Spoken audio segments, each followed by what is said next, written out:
Hello everyone! Today we are making these sesame button cookies that comes with two flavors with just one dough and the most satisfying crunch and a melt in your mouth feel. So if you want to learn how to make them, then just keep watching. Starting with room temperature butter that's soft enough to hold its shape and not melted or cold. Along with that, we'll be taking some icing sugar. You can take home ground powdered sugar as well. Mix it in gently using the spatula. The key here is to mix until just combined. Avoid over mixing.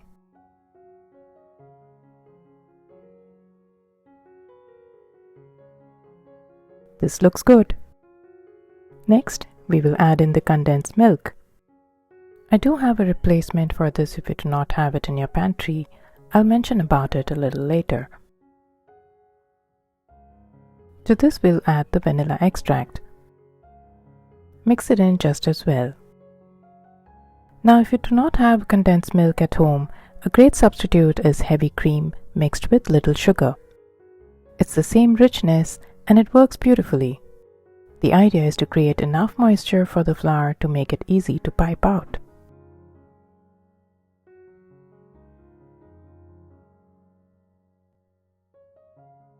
Next we will add in some room temperature milk. Remember to take either just warm or room temperature, as the cold milk will firm up the butter and cause the fats to separate from the wet ingredients. And we do not want that, so make sure it's room temperature. This looks good. Next we'll be sifting the dry ingredients. That is the all-purpose flour, along with baking powder. And if you'd like to use whole wheat flour as a substitute, it's quite easy. I'll leave the ratio in the description box below. Now mixing the flour with the help of a whisk is a good idea. Hold it vertical like an electric beater, starting from the center and working your way outward.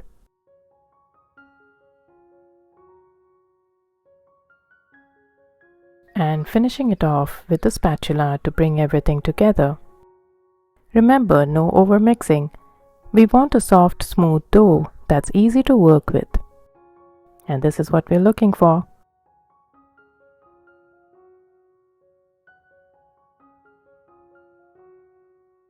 Now in a separate bowl, we'll take some cocoa powder along with some room temperature milk and mix them just as well.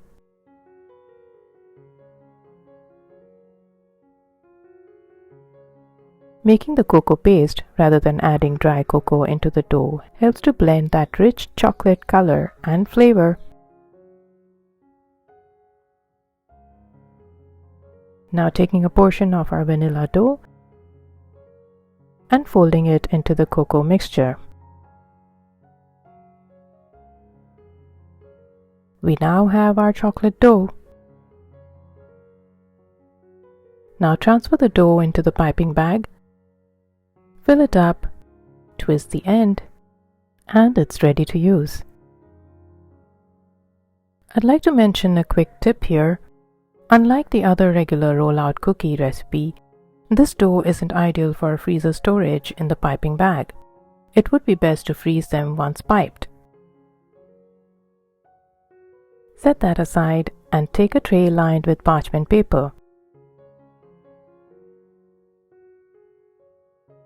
Starting with the vanilla dough, we'll pipe out tiny dollops of cookie, keeping them nice and consistent. You can pipe out the size that you like, as long as they're similar in size. One of my favorite things is when kids get involved in baking. It doesn't have to be perfect. The mess, the lopsided shapes, all of it. Those are the moments they actually remember. Some of the best memories are made right here in the kitchen. Don't you think? Once done, we'll simply take some milk and gently press down the tops to flatten them slightly. and finishing them off with a sprinkle of sesame on top.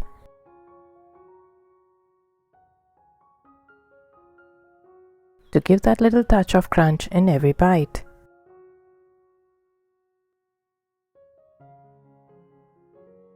Set that aside and preheat your oven. On to the second tray now with our chocolate dough. Same process, piping and small uniform dollops. Now here's a fun fact. Chocolate and sesame are actually a classic pairing in a lot of Middle Eastern and Asian baking traditions. So these little cookies are more global than they'll actually look.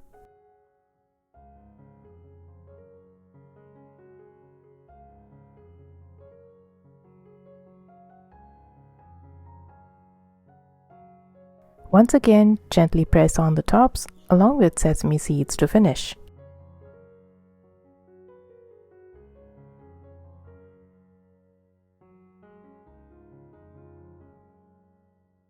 Make sure your oven is fully preheated. And these will go into the oven at 170 degrees Celsius for about 10 to 12 minutes. Fresh out of the oven, perfect golden edges, and perfectly set tops. And those sesame seeds toasted up perfectly.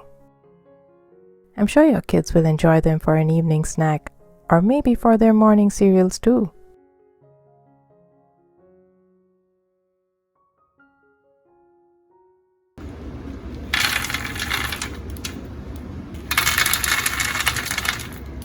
There's something so satisfying about filling a cookie jar. Knowing your family can just reach in any time and grab one, that's what homemade is all about. These can store really well at room temperature in an airtight container for up to a week.